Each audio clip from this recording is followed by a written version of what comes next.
order. There's a lot of chaos in here, so I'd like to bring it down just a little bit. My name is Scott Moore. I'm your WPNA president. Brian Smith was also the co-president, but had recently stepped down. You have the city to run? He's busy. So welcome everybody. We appreciate you coming out on such a fantastic evening. Hopefully the weather will hold up long enough for us to get home, because then it'll release some downpour. Everybody's got an agenda, and so I put it up on the board because I'm mostly blind, and so I like it when the letters are 8 inches. First order of business is going to be discussing suspension of bylaws.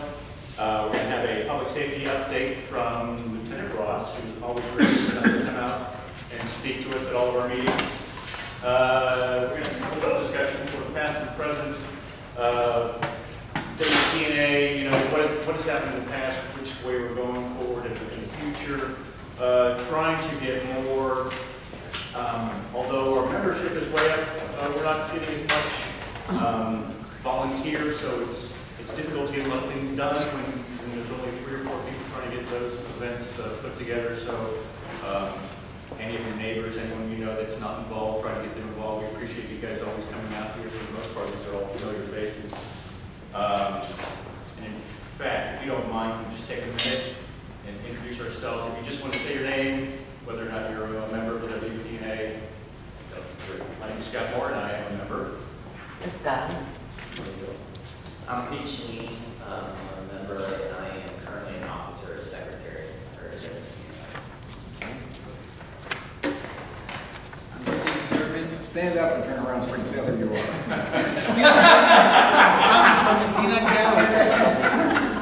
I'm Steve Durbin, been past president of WPNA and long-term resident of the neighborhood. And I'm Sarah Yearman. I'm married to him. Is that your only excuse? Barbara Herrera, brand new to the neighborhood, just moved here into January. Welcome. I'm Casie Hughes. I've been in the neighborhood about 25 years, and I'm actually in the program tonight. So. And I'm a member of it. My name is Gail Schleck. I've lived in the neighborhood for 4 years, but this is the first meeting I've attended. Welcome. But I did become a member. I've been in the Cape forever. I've been in the Cape for 30 years. And I know most of the people in here. I'm also public safety volunteer. All right. Tom DeSimone, I'm a member, and I moved here about 5 years ago. Greg Fedich, and I've been here for almost 2 years. I'm a member.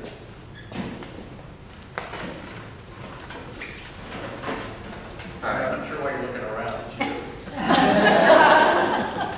Seniors. No senior member. I'm Gardner Neely, and Irene and I live on Columbia Drive. And we've been here since the late 70s. And happy to see a lot of familiar faces and new ones. I'm Bob Leach, and I've been here since the association started, and a past president. That's enough. I'm Nancy Leach. We cohabitate, and we've been in the neighborhood for about 38, 39 years. And I guess we've been members of WPNA almost all the time. I'm Lou Reeves. I moved into the neighborhood about 10 years ago, and I grew up in Decatur, and I went to Winnona Public School 1,000 years ago. I'm Marty Brodson. I've lived here almost 2 years, and and I'm at the association. Good evening, Kenny. How are you this evening? Thank you for Well, joining us. You just identified yourself. Yeah. We've actually just done introductions. If you want to introduce yourself, that'd be fantastic. Sure. I am Patty Garrett, and I've been a commissioner for 6 years representing the South Side, and was elected mayor in January. So. You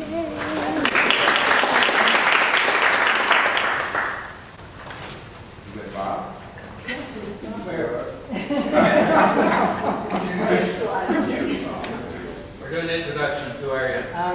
Watkins. I live over on Darien, part of the neighborhood association. All right. Very good. Who's the guy sitting down?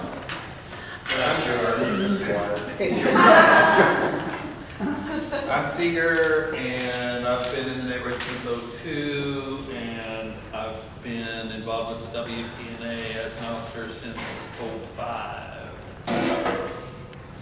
And behind the camera? Cynthia Osborne, I'm the communications chair on the executive board, and I've been in the neighborhood for about 12 years now. Thank you, everybody, for coming out again. So let's go into the agenda. We've got one off here.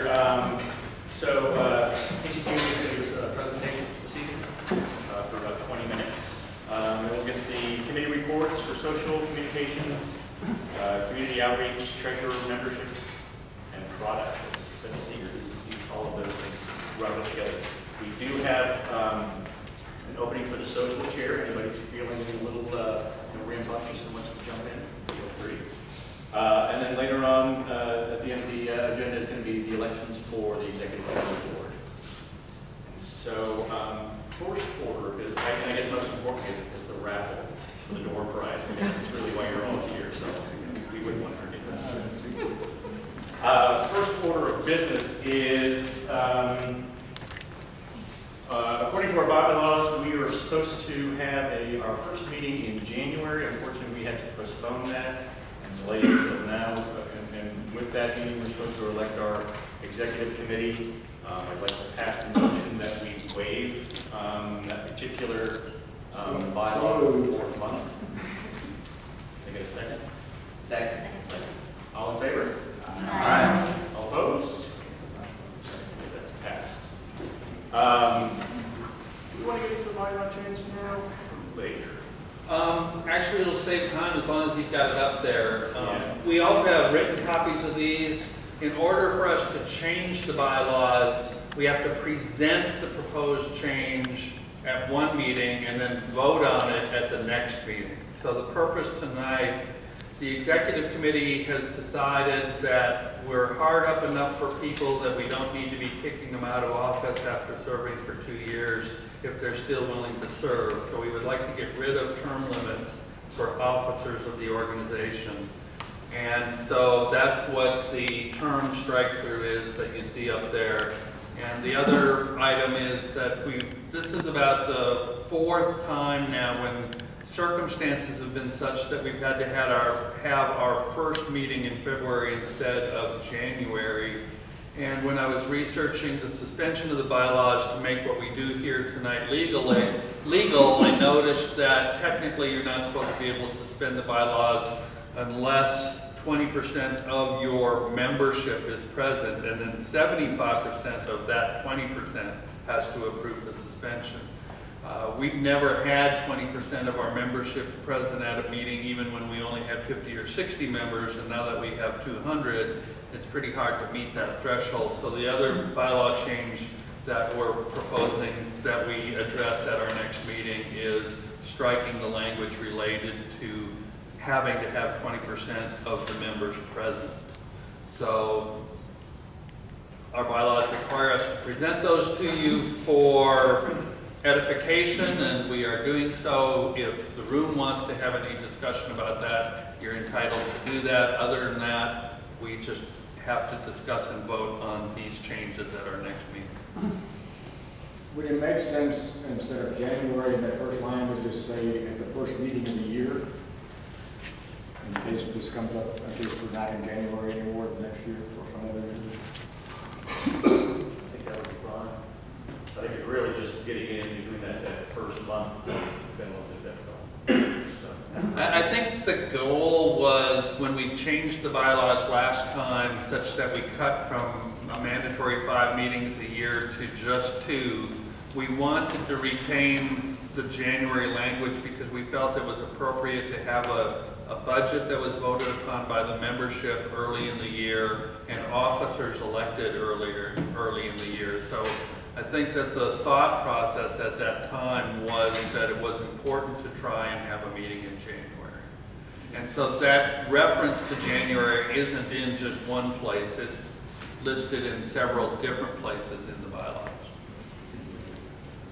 So I guess essentially we just vote to suspend that whenever that occasion happens, and so we're not necessarily going to rewrite the bylaws because of that. Does that work? It works. All right, well, do we have any discussion, or if not, we can go and continue. If it's okay, just go ahead and take a look at it. I think basically it's, we'd like to get this sort of in the works now so that next year when the elections are coming up, the people that have been involved over the last 2 years don't have to get sort of forced out and start anew. I think obviously the more turnover we're going to get, the harder it is to start the learning curve and getting things rolling. And we really want to get things done. Again, if we can get as many volunteers as possible, that's always going to help. I think that's always been our reputation. Lots of dreams and hard to execute when there's only a few. So I think this year's really going to be, last year we sort of drove a little bit more that membership, getting that up, and those numbers are about as high as they've been. So now we need to try to get more people involved. So with that, I'm going to send this off to Lieutenant Ross, and she's going to give us our public safety update. She's very excited about this. People show up on a rainy night. That's a good thing. That's a good thing. Good evening. I know just about every face here, so if there's any, I think you just moved in recently. I'm Lieutenant Jennifer Ross. I work for the City of Decatur Police Department. I have been there for 20 years this June, so I'll reach my 20th year this year. And I live over in Oakhurst, but I come to all the Winnona Park meetings, and I've got another officer that's on duty right now tonight. Yes, I'm Officer Robinson with the Decatur Police Department. I've been employed with the Decatur Police Department for about 9 months now, so I'm brand new to the force. I'm also been living in Georgia itself for about 6 years now, and before I was employed with the Decatur Police Department, I was employed at Chick-fil-A. So if you recognize that face, we stole him. And I will say it was a good change. I'm enjoying being on the force so far, and you know, a great community to work for, and great service as well. So I'm enjoying it so far. Thank you. All right, I have a list of things I wanted to go over tonight, and I don't want to drag it out and take it too terribly long. But the first thing I always do is give an update on our crime stats. So if Officer Ross will pass that out. I usually come with like a month-to-month comparison since we just closed out 2015, our uniform crime reporting stats. We do a comparison each year to the year prior. So he's passing that out now. We did have an increase overall, but those, I can tell you those numbers are accounted for specifically for one particular type of item that was stolen a lot last year. Can anybody remember what I talked about at the last meeting? Bicycles. Bicycles. So we did make some arrests, and it has, I don't want to curse it, but it has ceased. Like we were getting 30 and 40 a month being stolen, and we're not having that right now. So we did make an arrest of a transient guy that had showed up in South DeKalb County, and we found him several times in our city. And a neighbor was able to identify him in a lineup after he saw him on his neighbor's property trying to remove a bicycle. So with him being in custody, that may have had something to do with it. I don't think he was the only person stealing bikes. I think that we're just, it's a popular item in our city because so many people have them, and we have really nice bikes. But doing all the bicycle registrations and just getting the word out to secure your bikes and shut the garages, because that was part of the problem we were dealing with. Our burglary numbers went up because if your bicycle is inside your garage and you leave your garage door open and somebody walks in and takes it, that technically counts as a burglary in the state of Georgia. So I think 16 of our burglaries were actually for bicycles off of porches and sheds and out of garages. And then 88 of the thefts, which those numbers increased for the year, were all related to stolen bicycles. The other thing I did on the back, I update the historical chart each year. It's going to keep going to where it's going to get so small we can't read it, or I'm going to have to back off 1996. But since I came to work here in 1996, I always like to keep that one on there. So you can review that a later time. A couple of the things that when Seeger and I talked about this meeting, he had some ideas for some things he wanted covered that we cover in our Citizens Police Academy, which I know I've got a few folks here that have taken our Citizens Police Academy that you've heard this before, but one of the things was zones and staffing.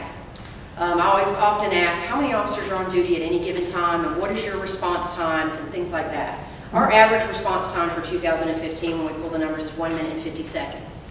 Now, if that is a hot call, meaning a burglary in progress or a robbery in progress, the things that happen the least amount of time, we're usually there in under a minute. And I think that's one of the things that makes us stand out. We're such a small community and a small agency, but we have so much coverage. Zones and staffing, it's really hard right now to find good candidates for police officers. People don't want this job. A lot of the people that are in it right now are getting out, or they'll come in within the first 3 years and they'll say, my wife or my spouse is not happy with the nights, weekends, holidays, rotating shifts and those types of things, and they're gone within the first 3 years. When an agency like the Atlanta Police Department or DeKalb County Police Department loses, 20 or 30 officers, that doesn't hurt them as much as it hurts us to lose 3 or 4. So when you have, it sounds like a small number, but when you look at like a shift is 6 people. So if you are missing that many people, we have been recruiting heavily to the academies that already have folks in them, colleges and things like that. And we've got almost all of our positions filled at this point, and that is no easy task.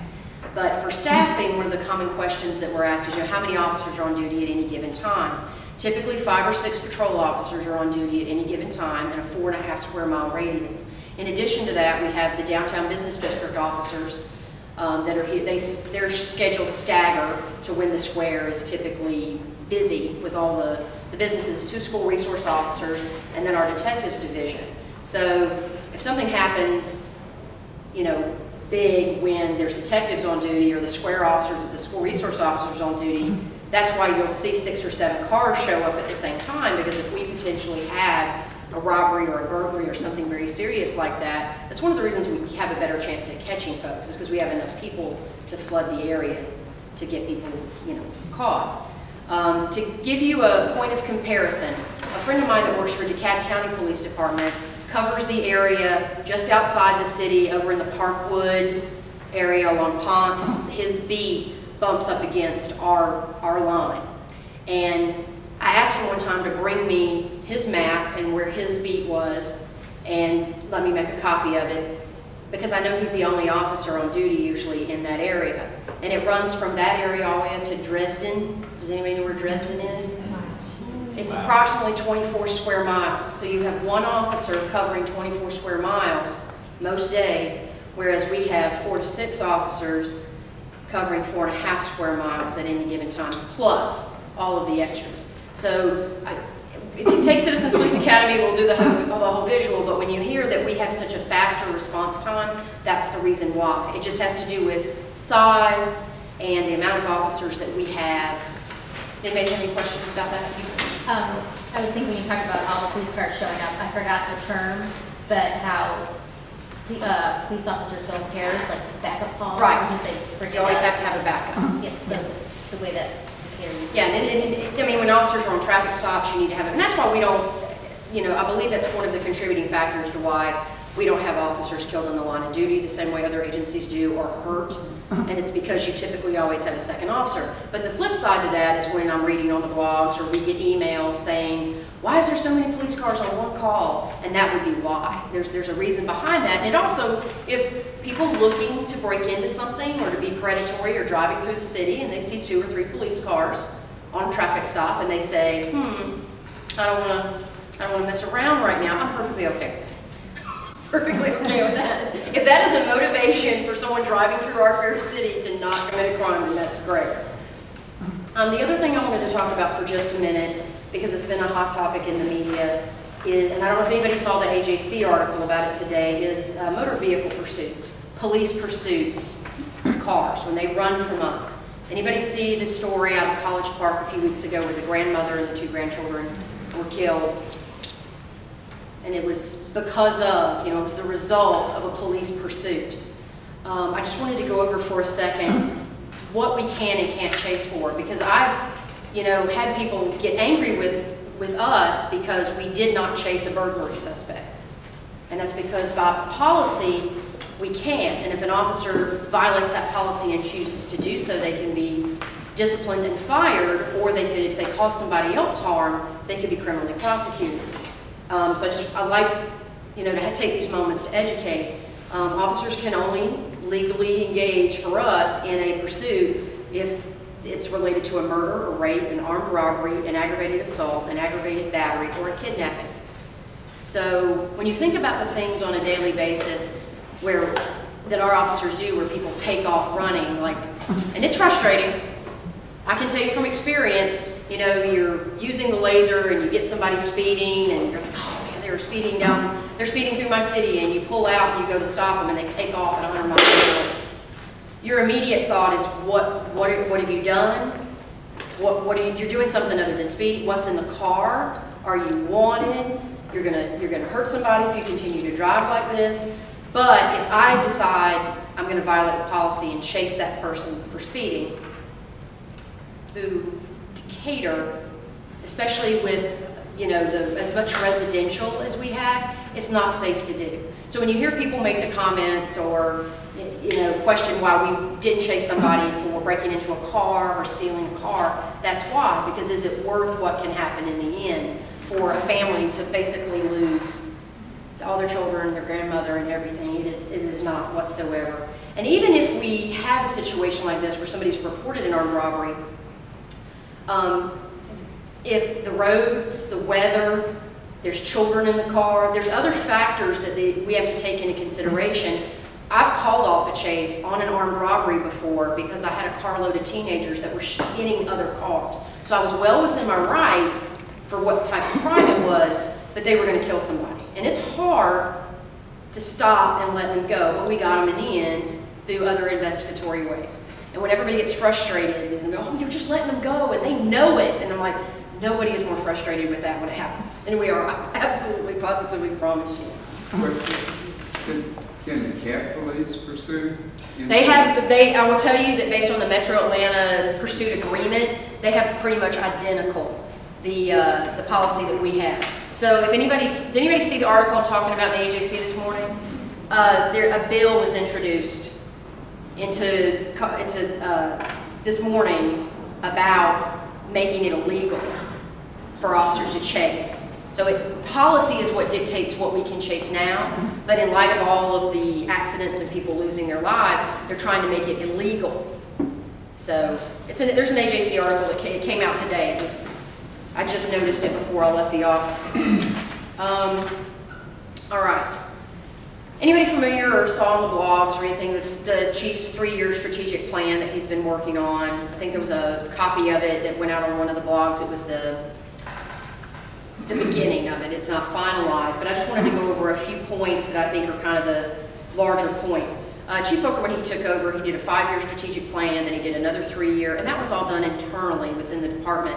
So when he started working on this the next year, 3-year strategic plan, he wanted to get feedback from community members, business owners, residents, parents, seniors, teens, the whole 9 yards. Because he had always had this pipe dream of being able to go door to door and just interview people and say, what do you want from your police department? And that wasn't really very feasible. So this had a lot of input from community members, not just from within the police department. So some of the things that came out of it was communications and social media. So those are things that you're going to see changing here in the next year.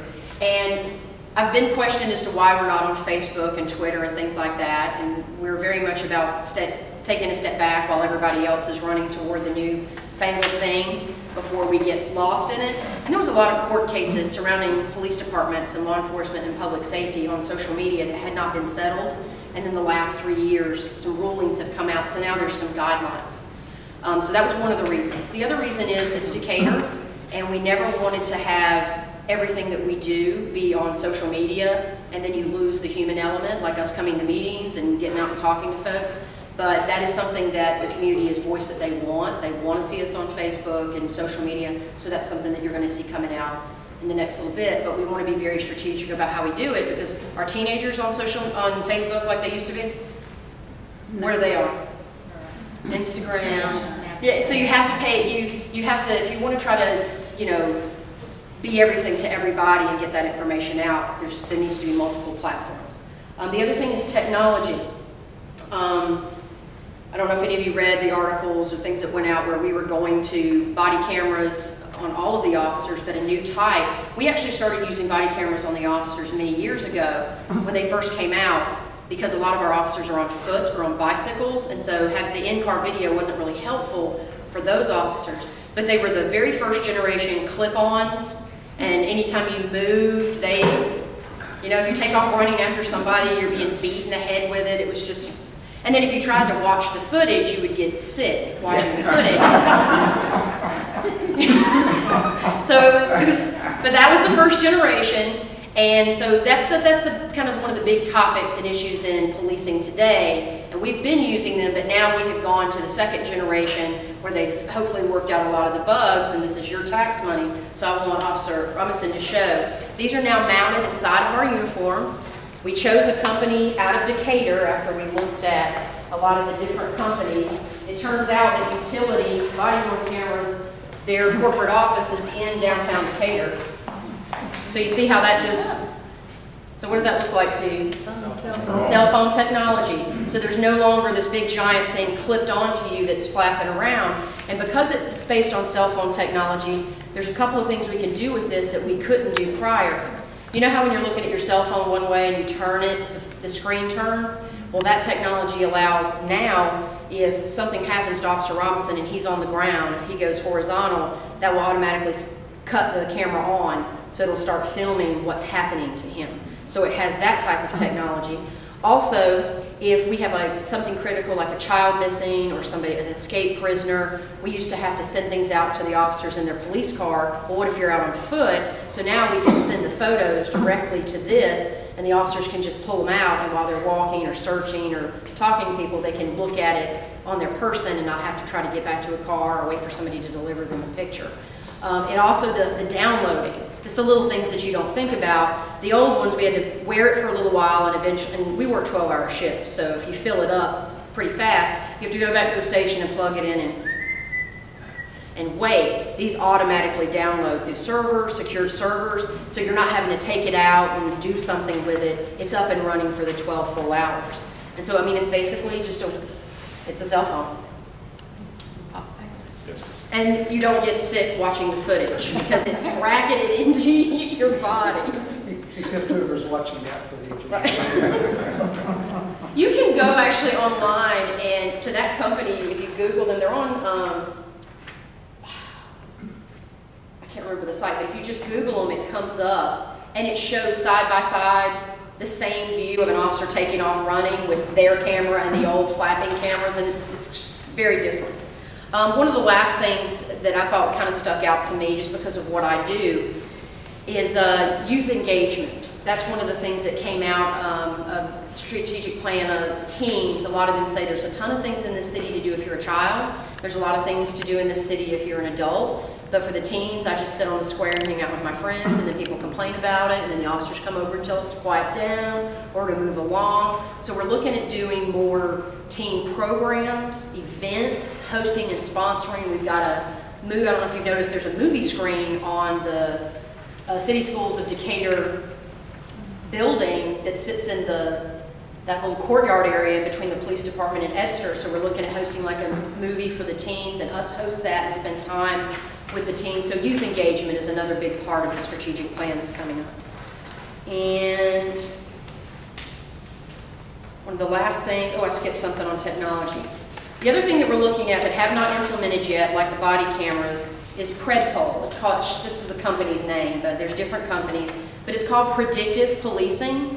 And we do a lot of this the old school way with maps and things like that anyway, but PredPol, you have the ability to put all of your reports and cases and calls into a computer system, and it will predict time frames and areas where you're most likely to have cars broken into. And so then what you can do is when he comes on shift and it's spit it out and said between 9 p.m. and midnight you're going to have car break-ins in downtown Decatur, then we can send officers into this one area. So this is technology that's, I mean, when I started policing, I handwrote reports. So this is like outer space to me. But I'm going to keep an open mind, and we're looking at different companies that are using this tech. It's being used all over the country now, some of the larger agencies, and we want to be able to utilize that technology here if it's feasible for us to do so. Because really, crimes against property, like car break-ins and bicycles being stolen and burglaries, that's really what we deal with the most, which is a good thing. Crimes against people, very little. Crimes against property. So if we feel like if we could do something even more to put a dent in that, then we'll have like a clear sheet for you guys when I come back next year. All right, that was a whole lot of information in a short period of time, and I talk fast. But I wanted to see if anybody had any questions.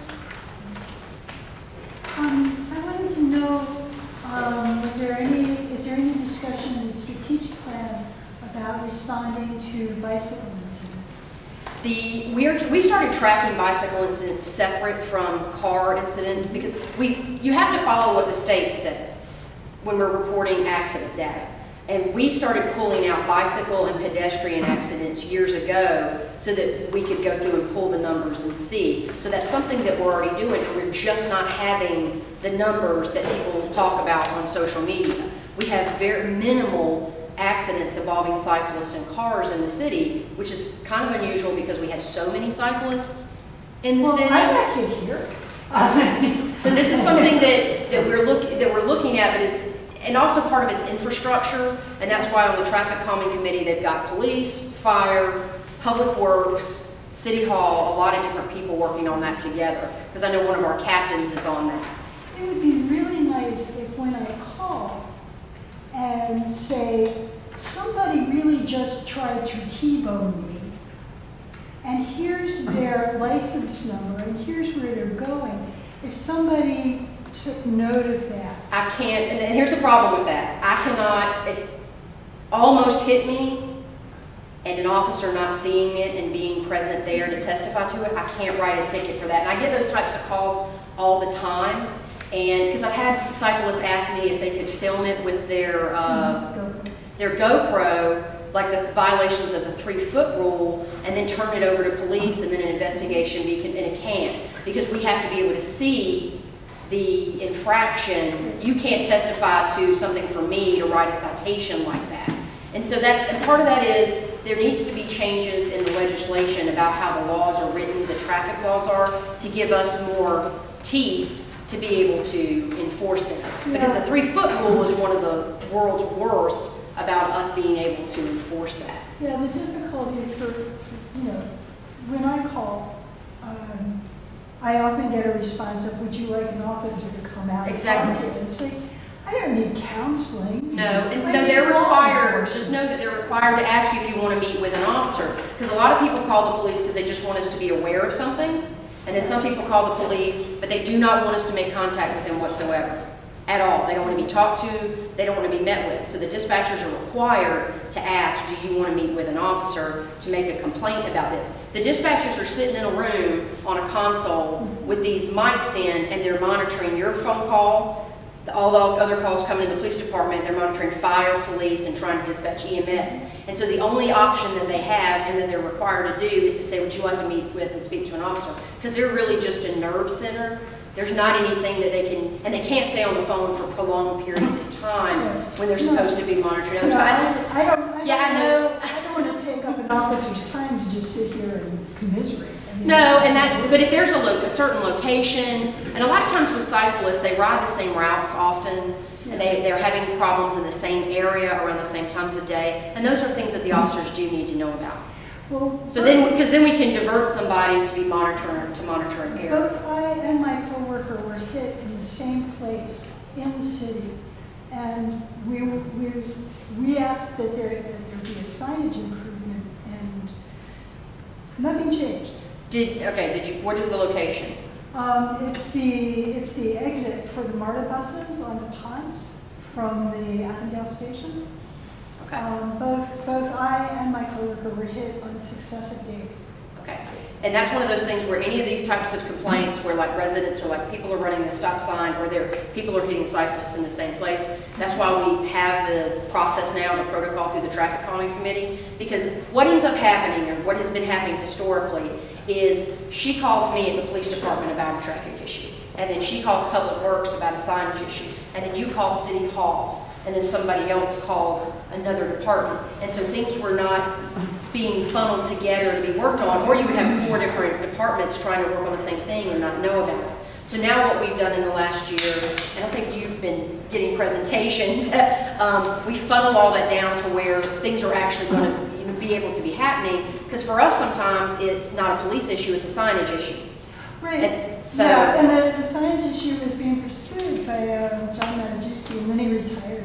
Which now it picks up. Now it should be picked up by Assistant City Manager David Younger or Lena Stevens.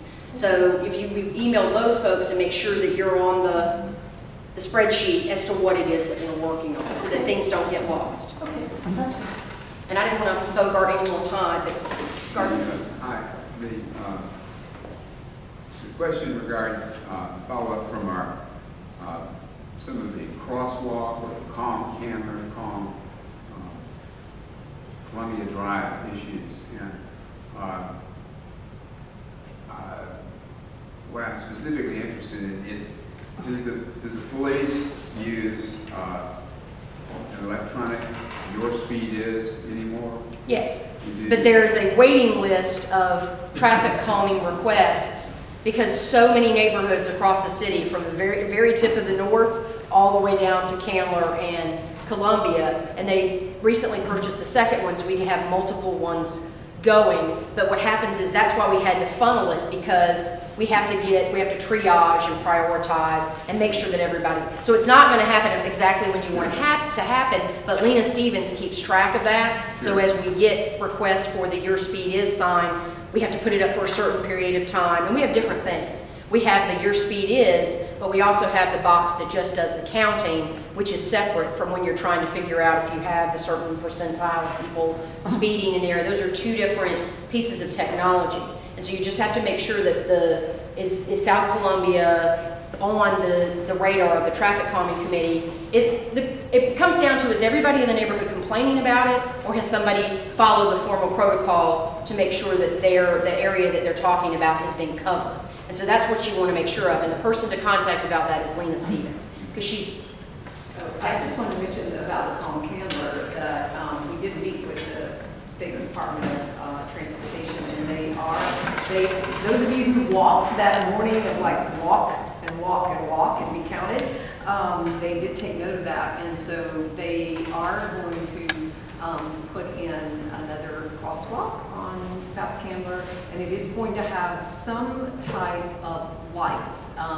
They told us that we might have enough to have like almost like an overhead kind of flashing light, so that as you could see it from farther away, but it has to do with traffic counts and what they let you put in, or at the least it would be something that you push a button and the lights flash, so similar to what's at Agnes Scott, but that they have approved that, and we don't have a date yet, but just saying they will do it is... Just getting DOT to come out. Just getting DOT to come and agree to do it is pretty huge, so... Can I ask a follow-up question regarding the 25 mile per hour request? That's a long-term thing that the city was looking at?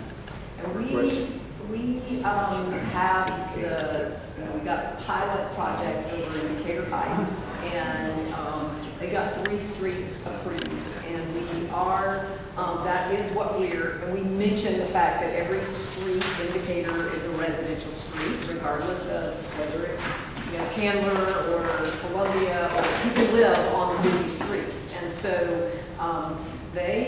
we were all really encouraged with the feedback that we got from the GDOT, and so they know we are wanting to bring our residential speed limits down. So hoping that we will get some of these traffic calming things through. It was just like in the last meeting, we've been keeping the pressure on them for a while, and so that makes a difference, and we just have to continue to do that. Last thing, I'm going to let everybody know I have a few flyers over here for things. If you're not registered with Smart 911, please take one of the flyers and look at it. This is where you create a profile with all of your family's phone numbers, and anytime anyone in your family dials 911 from their phone, your profile will pop up. TV makes everybody believe that we can find you immediately with a cell phone, and then what shows up when you call 911 from a cell phone is the address of the tower. So if you call 911 from a cell phone and we have your address popping up, it's also really nice to know for the fire department to know how many people are in the house, how many pets are in the house, if there's any special medical needs, things like that. You control how much information. It costs nothing, and any agency participating in Smart 911 in DeKalb and Atlanta are now, if you're there and call 911, your profile will pop up. The next thing is our Citizens Police Academy, which we have a few folks here that have completed it. We've got a flyer about that, and then our free women's self-defense class, we have flyers about that. So just after the meeting, feel free to take some. Thank you. Thank you. Thank you very much. My quick follow-up comment though on the Smart 911, because in this forum, numerous times in the past, we've suggested that people program the non-emergency number into their cell phone so that you don't accidentally end up in DeKalb and being put on hold by their call center. The Smart 911 does not work unless you call 911. So if you call the Decatur non-emergency number such that you're sure to get there, then your profile is where you're at. Your profile is not going to come up. But we're working on that happening in the future. And if and when that occurs, we'll let everybody know. 373-6551. 373-6551. Thank you. Steal the floor for a second. Patty, do you mind if I ask you a follow-up question? Sorry. So Tom Candler and all these other sort of street calming initiatives are going around. What can we do as a collective whole, or the other neighborhood associations do to help or to sort of bolster that groundswell? Is there something we can do? I think at this point, I don't know of anything additional that you can do, because we have all the data, and I think if there is another activity that we need the neighborhood to participate in to sort of demonstrate to GDOT that that many people really do walk, do use our sidewalks and so forth, then we will, put the word out. But right now we have, several kind of hot spots in the city that we're, Scott Boulevard is another one that we're really trying to get some traffic calming measures done. And this is the most receptive, I think, GDOT has been to thinking about streets in a different way. And even though they have a complete streets program, it has always been more that the automobile is the primary concern. And I think they're beginning to see and much of it has been because a lot of neighborhoods have,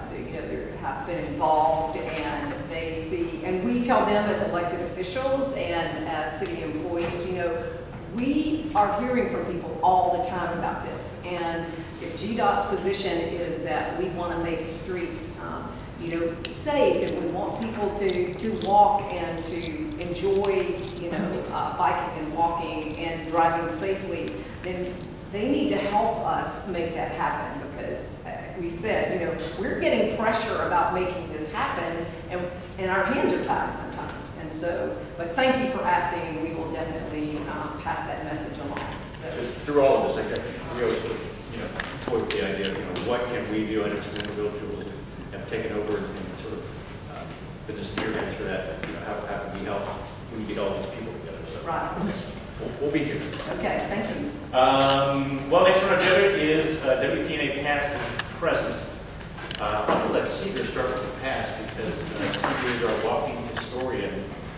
And except that there are better people in the room tonight that know about that. On the executive committee. There's not.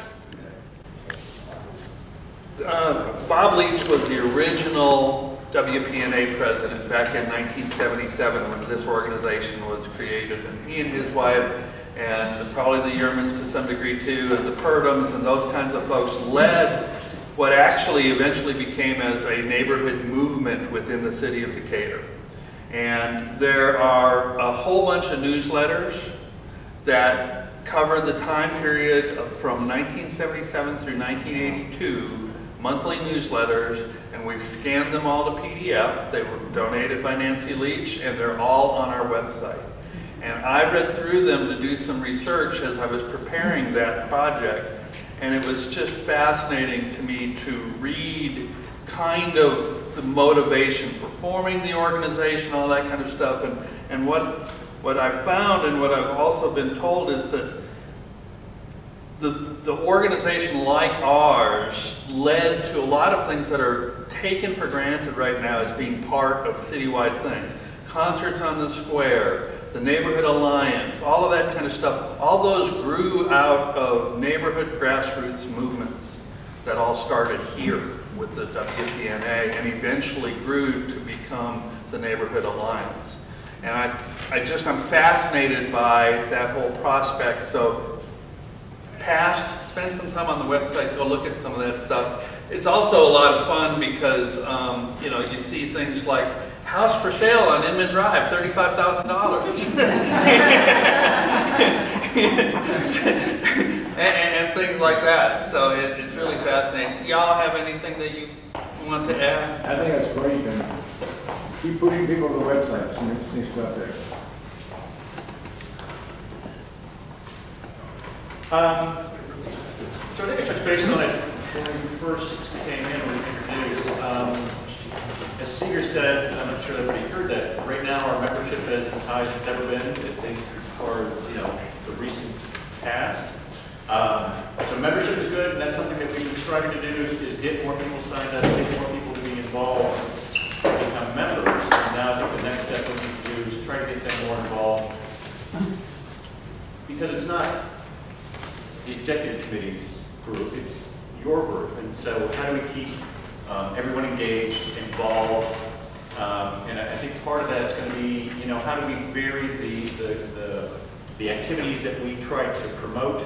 I know we've had some social activities that we like to do. We like to do the neighborhood yard sale, which is coming up. We're going to talk about just a little bit. And we like to have the block parties, and picnics, and luminaires.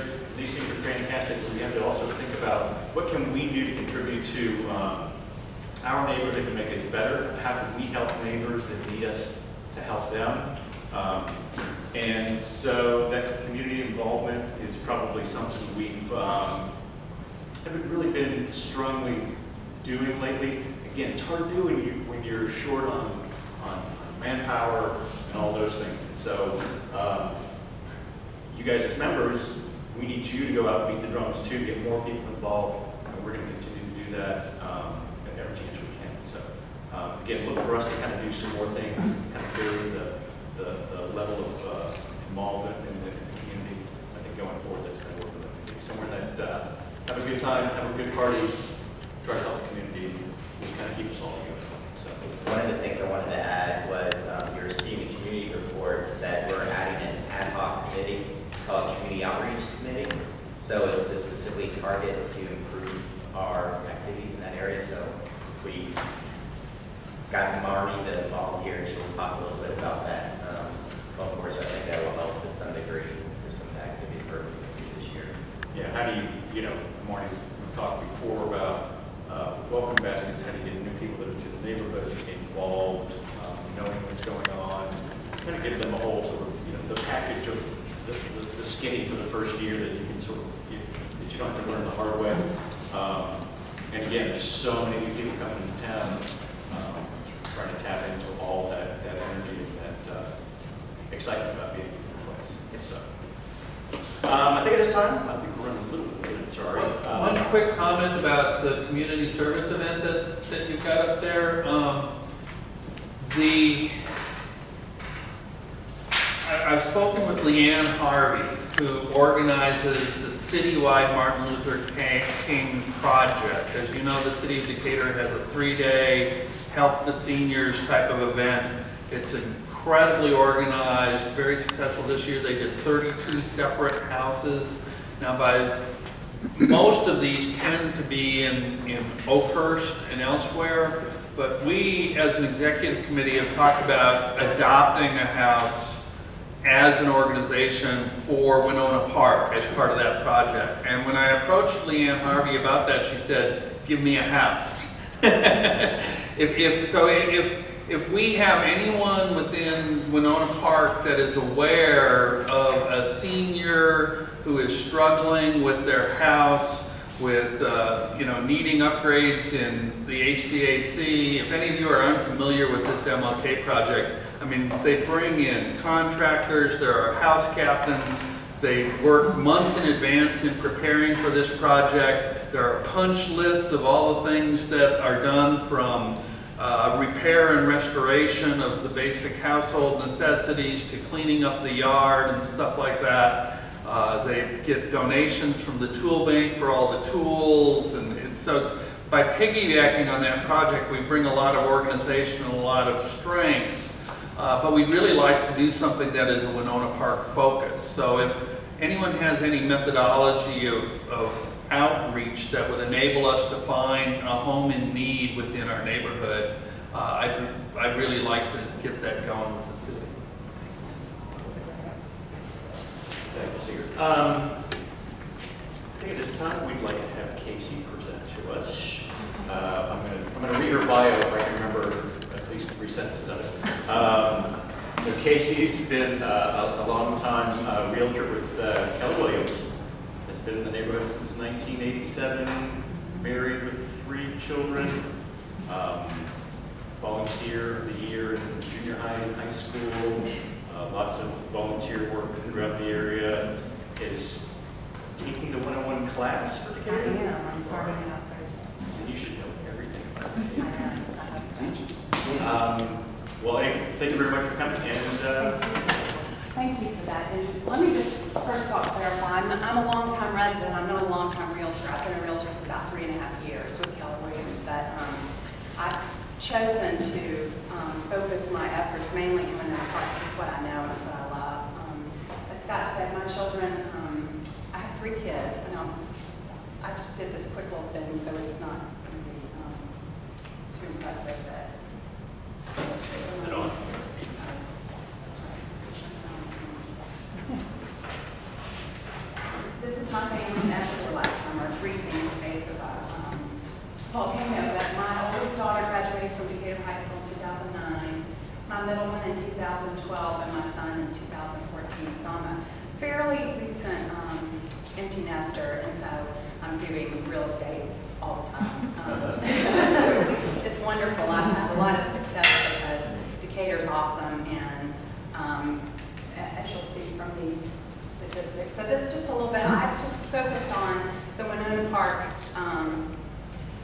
micro market. So 48 homes sold in the last 6 months in the Winnona Park Elementary School District.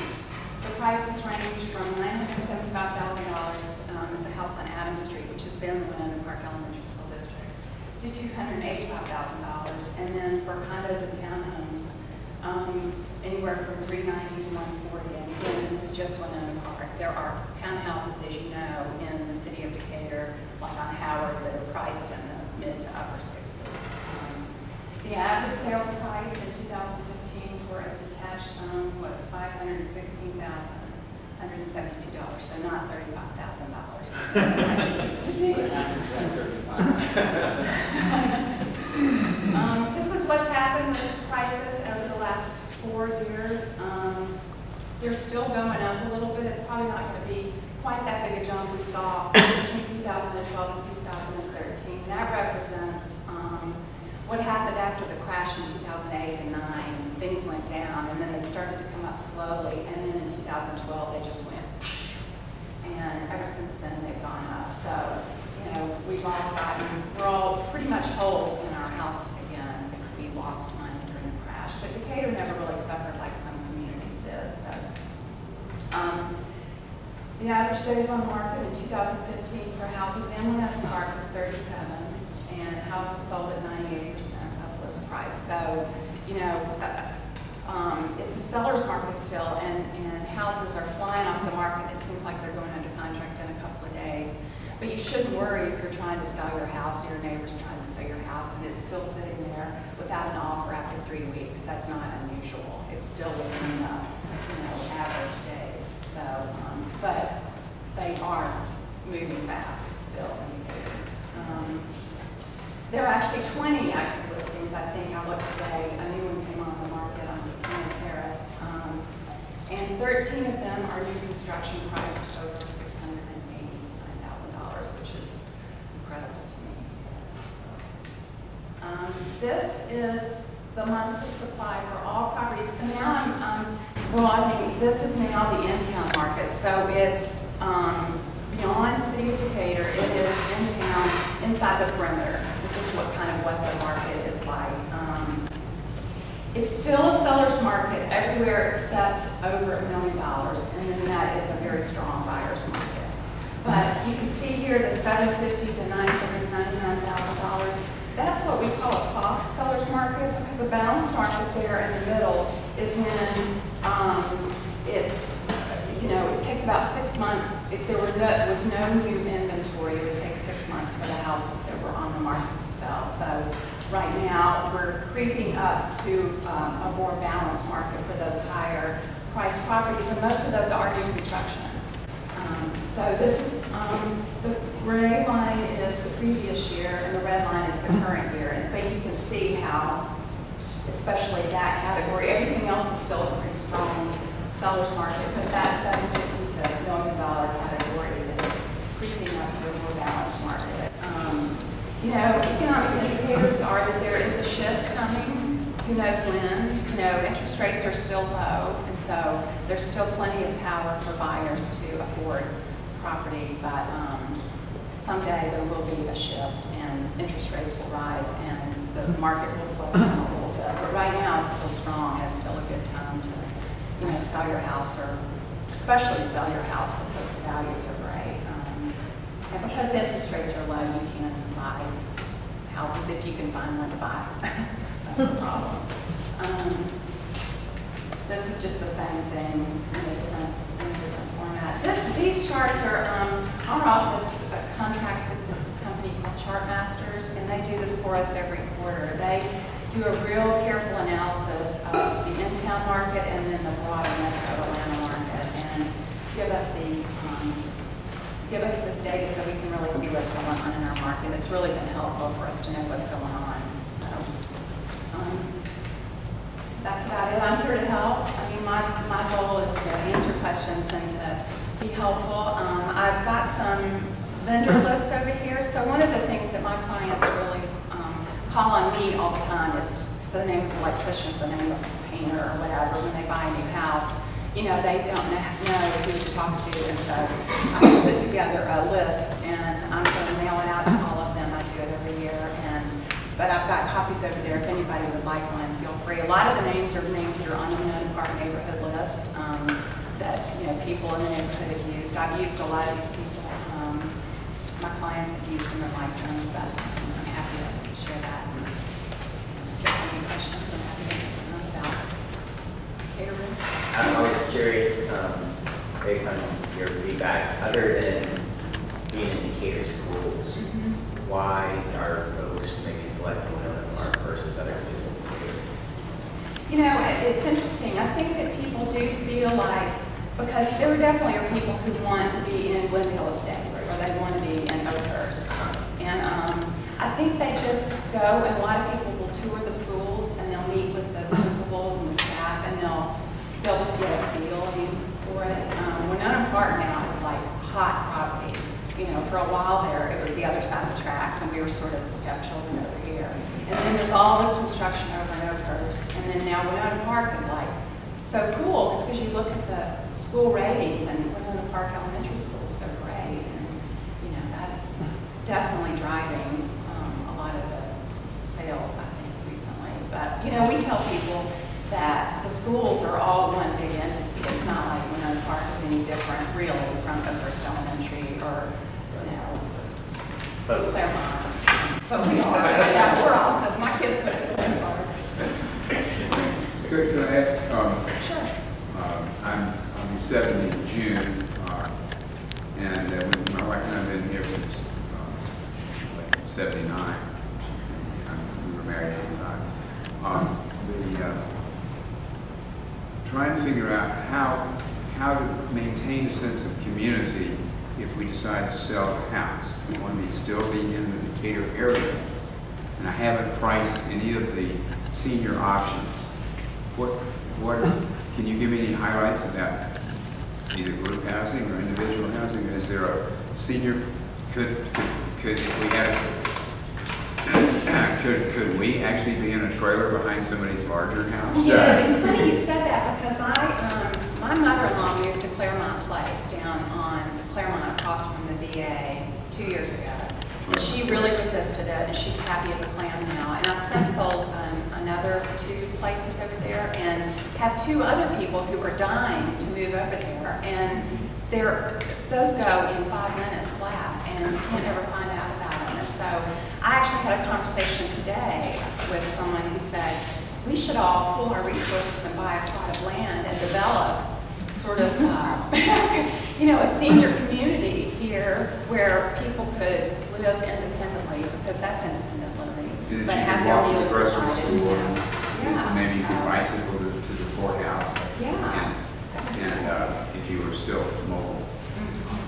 So, I mean, our newest update to our ordinances does allow for like putting a house behind a house, so to speak, like a mother-in-law's cottage or something. And the Downtown Development Authority has just purchased a piece of property in downtown Decatur where we are hoping to put in our first cottage court, which is allowed under our ordinances. And I'm not sure exactly how many units there will be, but they'll all be on one level, and small square footage, shared kind of lawn area, and targeting people who are wanting to be somewhere that they can walk to amenities, have a small square footage, and have it not 10 miles from the previous neighbors. Right. But perhaps 2 or 3 miles. Fascinating. It's in that curve on Commerce that it backs up to Lake Estates, that if you're coming from, I guess from Backs up to Sycamore, right? It's kind of across from the Ice House Lofts, and on that end of Commerce, and it's just it's a piece of property. I mean, it has some topography issues that we're having to look at to see if, but we actually have somebody coming in to that has worked on developing some of these similar kinds of developments in Mississippi that he builds like small homes, and so, but it would be, you know, sort of a community unto itself, in that there would be, I don't know if there would be like 5 or 6 small houses up there with maybe a central driveway coming up. So clustered for pedestrian setting, one floor. Right. And So maybe you could walk in the library. we're trying to find, you know, we want to do it as a pilot project so that hopefully we can show to private developers that if there are maybe 2 adjacent lots where they could put in 5 small houses instead of 2 big houses, that would be separate. Yeah, so there's a lot. Because we recognize the need for that very much. So The current model, or at least for the last 50 years, has been for older couples too. When the kids move out, is you bring in a student, or you bring in a medical student, or you bring in an economics student. And that can help both ways, because perhaps they will help with some of the duties, and maybe they won't use it.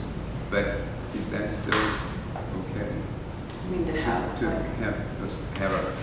rent a room to a student?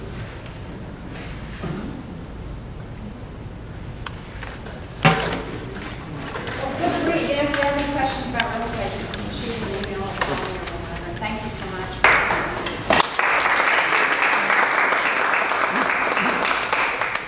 I think next on our agenda is our committee reports.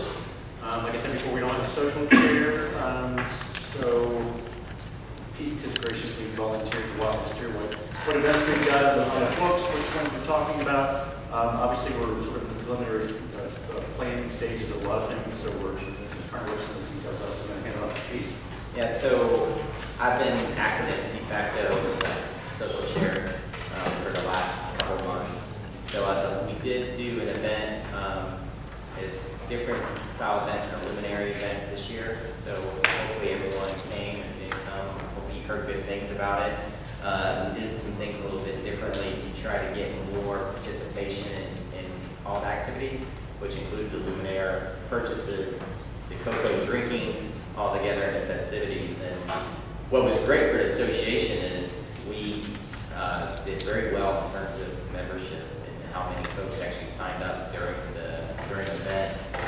The participation was really high. We had a very good crowd as part of that piece, and we spent very little money as part of that, which was also really good. So we had a food truck come in, and they were very reasonable. We had the Winnona Park community, or members of the Winnona Park community band play for free, except we bought them a little bit of food. That was nice. So overall, it was a really great time as part of that piece. So hopefully you enjoyed that. And as Scott mentioned, we are looking for members to support the social committee. And if we can get some members, then we can maybe pin one down to actually be the chair of it. So until then, I'll continue to support that. So on the list is for this year is we are planning the yard sale. The yard sale is going to be really driven by the community outreach. So I'm going to let Marty talk about that in a minute. We also are looking at a fall picnic or some kind of fall activity, and again, a luminary event. And we'll also look for some other couple of social outings throughout the year to involve more folks. And I think this is the balance between what we'll be doing with the community outreach committee and the social committee. Ideally is there may be less organized activities by Winnona Park Neighborhood Association, but more ad hoc kind of activities to get more involvement within the community, whether it's a book club or wine book club, all those kind of things. Those are the things that we can do as part of it. So, any questions for me there? Okay. Well, if you have any interest at all in terms of supporting social, feel free to tell Seeger or tell myself, and we'll get you down for the next one. Next, I'd like to hand it off to Cynthia Osborne for communications update. Okay. Well, I did have, which many of you may already have, but there are some pages over here that have all of our communication outlets and where you can find them and kind of what the purpose of a little bit is. You can figure out most of it, the difference between Facebook and Twitter. So just for some status updates on the Yahoo groups, I continue to maintain and manage it.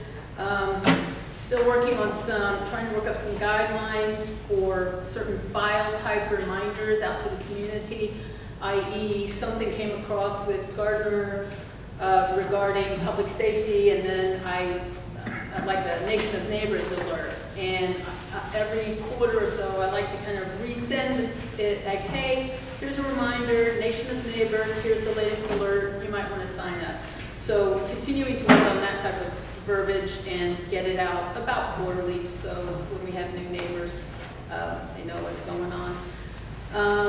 The Facebook page, our official page, continues to grow, get more likes. We continue to see more engagement on that as well. Interestingly enough, but not surprisingly, most of the things that get the most engagement always seem to have a photo attached to it, whether it's when we had that water main break, whenever we had the Dairy Down block party, all of those things we get a lot of engagement on that. New right now is an actual Facebook group, which is different than our official page. So I don't know, you guys may be familiar, but a page is really the official representation of the WPNA. And because of that, although people can comment on anything that's there, but if someone wants to post something on that page, it's off to the side.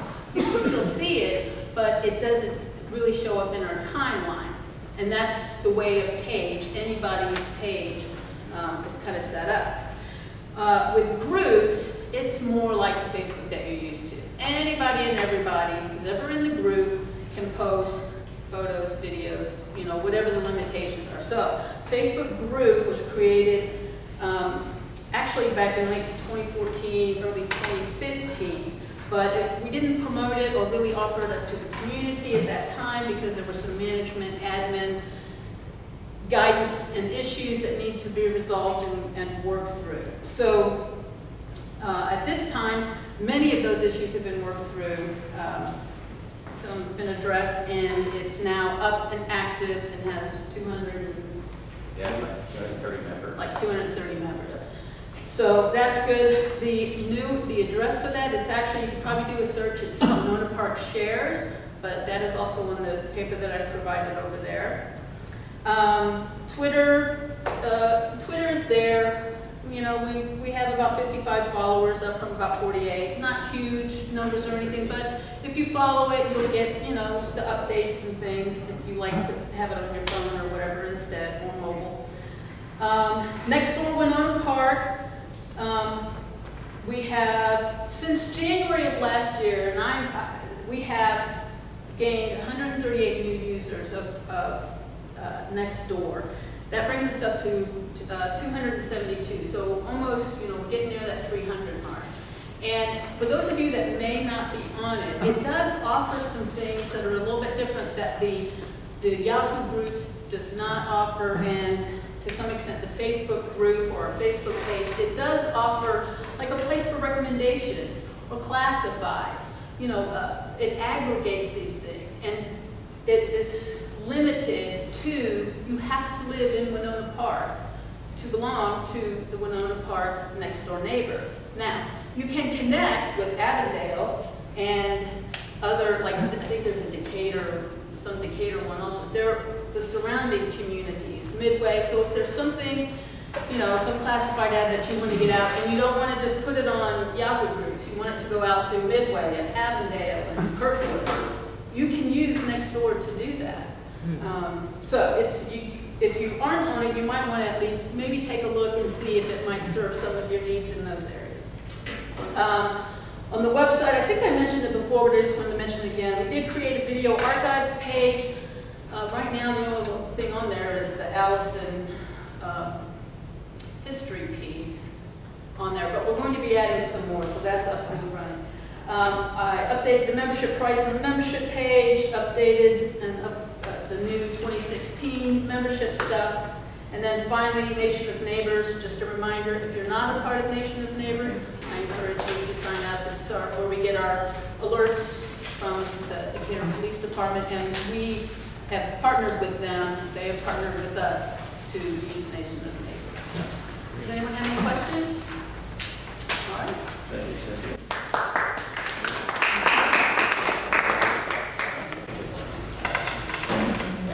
Yeah, if you have a look at some of the Facebook pages and all the other information, there's a lot of information out there trying to, again, sort of generate some more interaction between neighbors, you know, without us sort of getting in the middle and sort of establishing sort of that neighborhood feel again. Next, Marty's been gracious enough to volunteer our new community outreach lead, and we're going to talk just briefly. Well, first off, I think some of you may know that I started out as the social chair, and I needed to pull back from that for a bit, so Pete's taking that out. So I just want to say thank you, and if you know somebody out in the community who would be great at that, or a couple people, you know, please have them get in touch with me or Pete or anybody else. I think now that we have the community outreach, it's going to separate a little bit, so it may not feel as daunting, and it really is. It's a good thing. So, community outreach. First off, the yard sale. I have not lived here long enough to really witness one, but I've heard about it. I have a lot of information, and since some of you are here, I want to throw out if there's anything you would like to say in regards to how it's been done in the past, recommendations. I will be sending out an email to get everyone on the loop. I'm going to make a map, too, of everyone who wants to participate, so it'll be similar to the past, but thought I would see if there's anything that people would like to add. I will take that as a no. Okay. Community outreach, again, it's something that is evolving. I do want to say there's something that's been in the back of my mind, and I brought it up before, that I'd like to toy with, and I'll probably just start throwing out emails and probably put it on Facebook and all the other areas of ideas of how we can bring together people here in Winnona Park. And one of them is piggybacking off of Winnona Park Shares. We kind of had come up with that idea, the idea of bringing people together, on top of what Jennifer was saying as far as engaging teenagers and really thinking of all levels of people. I would like to kind of create Winnona Park Shares an evening, like 2 or 3 times a year. And if you kind of think like TED Talks in a way, where people in the community, whether it's people who have lived here a long time and can give us 10 minutes of a story about how Winnona Park evolved, or someone has an interesting profession, or it could be a high school student who wants to sing and perform something. But to bring all ages together in a venue here in town, and it could be something that could be considered a small fundraiser that then we can take that money and give it to a nonprofit in the area. So I'm going to start toying around with that and putting out emails. And the idea is with community outreach, we're really all part of that. So if you have ideas, you're welcome to get on any of the sites and create something. You're welcome to reach out to me and say, I have this idea, what do you think? And we can pull something together. Because at the end of the day, social media is great. What I was thinking about the newsletters in the past, when I went to go look at them, that was a lot of work that y'all had to do, because it wasn't, you know, computers and emailing, and you were knocking on the door, going house to house, and then someone was sitting there typing on the typewriter and then going to photocopy it. And so that, you know, brought face to face, and, you know, we don't have to see each other anymore face to face. So keep that in mind. Feel free to send me an email. I'll be getting out something in the next few days regarding the yard sale. Any questions? Marty, are you going to do the brown bag lunches? Oh, yeah, I had started brown bag lunches in the fall, I guess. I'm glad you brought it up. What happened was when I took on the social chair, I had sent out an email. I know some of you are new to the area, but I sent out an email to get feedback from people to see what the community wanted. And although people like the big events, the big, you know, social events, there's a big group that were missing out, whether they couldn't go or they just didn't feel comfortable coming into a big event. So that's what kind of got me brainstorming. So I just kind of opened up my house one day, brown bag of lunch, and said, come on by, bring your lunch. And I think we had like 3 or 4 of them. Pretty much always had a different crew. Some people were consistently there, lots of fun. And then my life took a little bit of a turn, so I kind of pulled back on that. But I would like to get those, you know, up going. I did see a post. There was a couple, she may have had a baby already, that just kind of said, I'm going to have a brown bag. I couldn't make that. So I will probably throw that out there in an email. I mean, surely it doesn't have to be one person having it. But I'll tell you, I met some great people, you know, through that, and it was really cool. Is there something else you want to add to that? No, I just think it's a great thing, and people get it going. Yeah. I like the idea of pop-up brown bag lunch. Yeah, there you go. And that's just the thing is, because of the social media and how we have access to people, and I say social media at all different levels, because some people are still all email, and there's Facebook and Twitter and all those other things. We can be creative and just, you know, send something out there and, you know, see what happens. I mean, I sat there with a Jimmy Carter book my first day, reading it, figured it would just be me and Jimmy if no one showed up. And then Lou was the first one who came, so anyways, it was great. So there you go. Thank you. Thank you.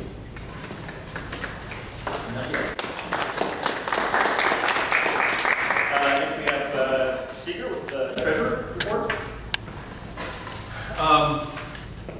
Treasurer's report, we're here. Hopefully y'all grabbed one if you were interested in looking at it. The first page is just from the last treasurer's report, which was our meeting in September through today with respect to our checking account, deposits, checks, written expenses. We're pretty flush at the moment, sitting on just under $5,600, so the organization is in good shape.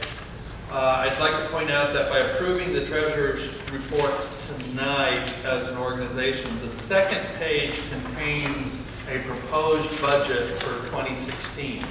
The left half shows the adopted budget for last year with actual expenses.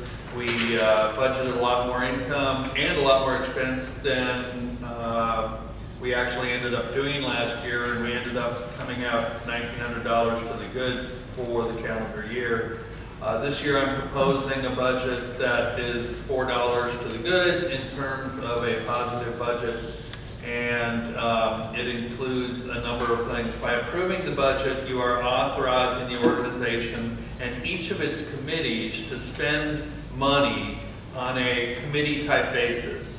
In other words, the specific line items, if you have 4 block parties instead of 3 and spend $400 instead of $300, you know, that doesn't matter as long as the social chair approves that. However, if the social chair chooses to spend more than the $2,600 they've been allocated in the year, then that would require the approval of either the membership or the executive committee. So committee by committee is held to their expenses on a whole, but not necessarily on a line item basis. The line items are there for your edification to kind of show you where we've spent money in the past and where it's anticipated we would likely spend money this year.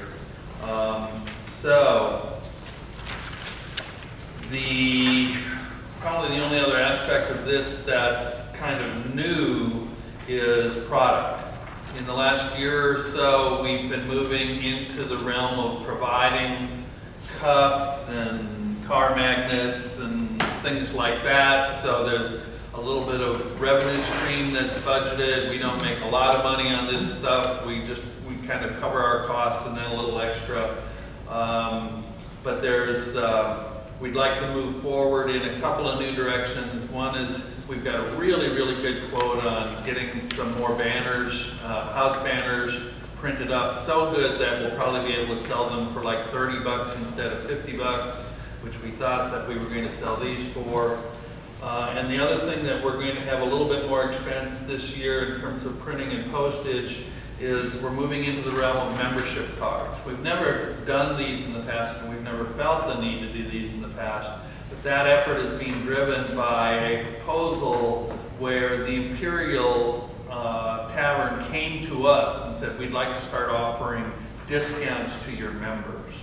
So in order for you to get a discount at a retail establishment, you have to have proof of membership. So we're going to move into the membership card realm. The way that we're going to process that is that we will maintain a list of current discounts on the website so that they aren't necessarily tied to the card itself. So if the Imperial says, we're going to give you 10% off food on Tuesday and Wednesday evenings, then that'll be listed on the website. And the reference to the page on the website will be right on the card. But that way, if an organization chooses to suspend their discount, all we have to do is take it off the website. We don't have to print a bunch of new cards and that kind of stuff. I think I had talked to most of you about these are the 2 proposed designs. I'm told that there's one would be just a nominal difference between the one-side printing and the 2-side printing. Most of you who have already given me your choice of these 2 designs have pretty much overwhelmingly suggested we go to the 2-sided cards. That's advantageous in that there's more room to write the name and expiration date and so forth on the front side by doing that. So if you haven't indicated a preference, there are more of these sheets here and you can come and just circle which one you like and leave it with me. That being said, are there any questions? If no questions, I'd really like a motion and a second to approve the treasurer's report as presented. So moved. Second. All in favor? Aye.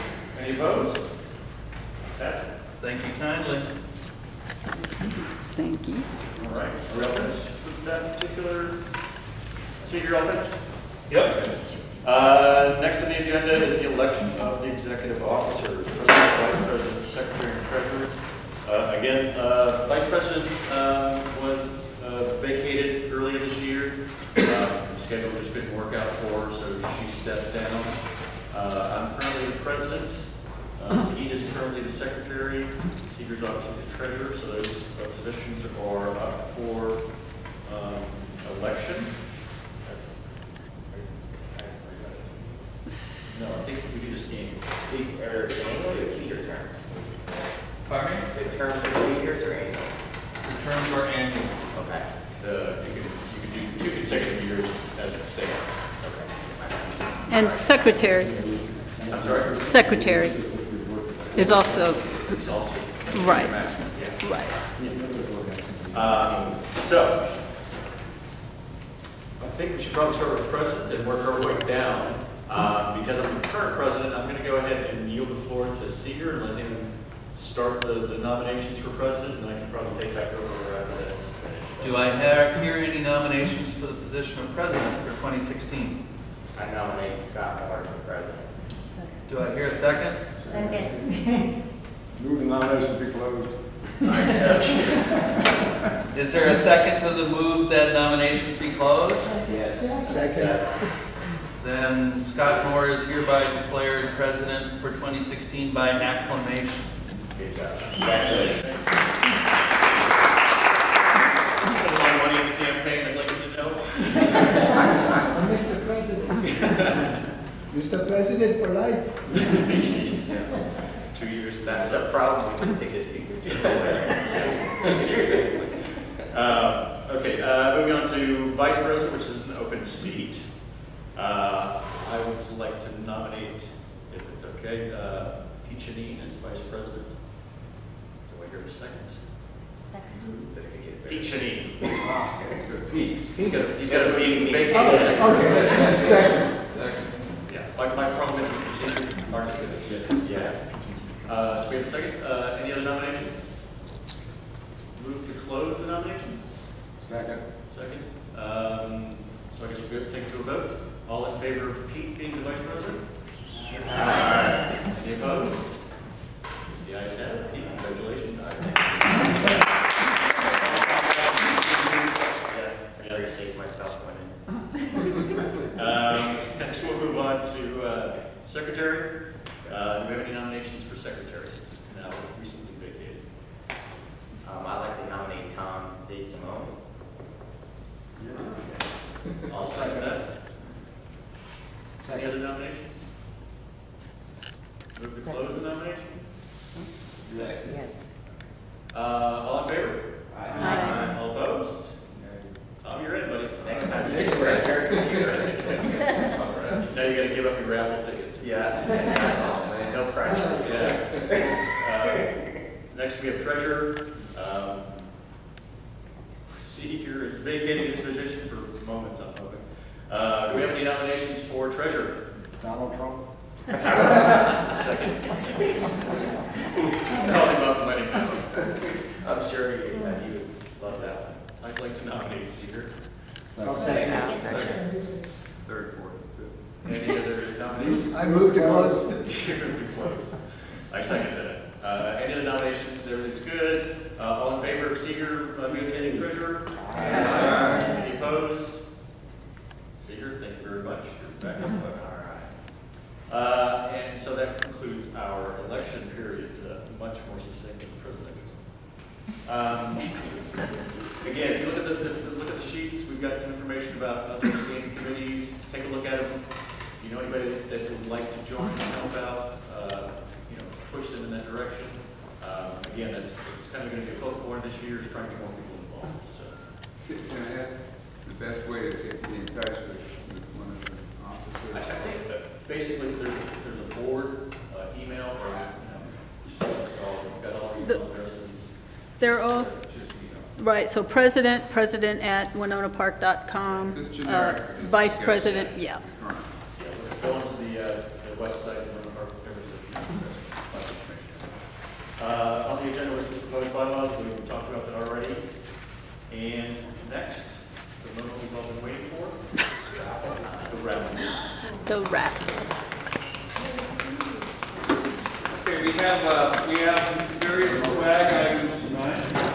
The first two raffle tickets are going to get a combination of City of Decatur keychain bottle opener, one of these screen cleaner things, and one of these nifty little pockets to stick on the back of your cell phone so that you can put cards in it and that kind of stuff. So,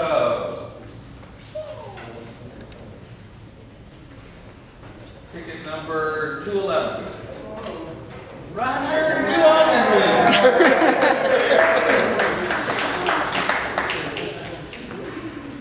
Same again. 218. 218. Must be excited to win. 218. last time for a year that you get to participate. We don't exclude committee chairs, but we do exclude elected officers. Courtesy of the Decatur Police Department, we have all kinds of really cool DPD stuff in here. There's a glass and a plastic whistle and a frisbee and a carry bag. Swag bag. A swag bag. So the Decatur Police package goes to 210. This road right here. Thanks. And we'll do the City of Decatur t-shirt. Goes to 209.